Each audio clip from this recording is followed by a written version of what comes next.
Hazrat Atiyah radiyallahu anha reports, Allah's Apostle sallallahu alaihi wasallam came to us while we were bathing his daughter. He sallallahu alaihi wasallam said, "Bath her with water and lot tree leaves 3 or 5 times, or more than that, and put the camphor in the last. Then inform me when you get free." So when we had finished, we informed him. He sallallahu alaihi wasallam gave us his wrapper and said, "Cover her with it."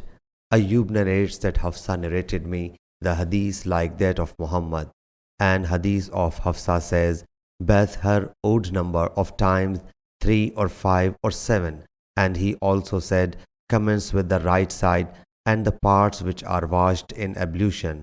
And Hazrat Atiyah said, "We plaited her hair in 3 parts with a comb."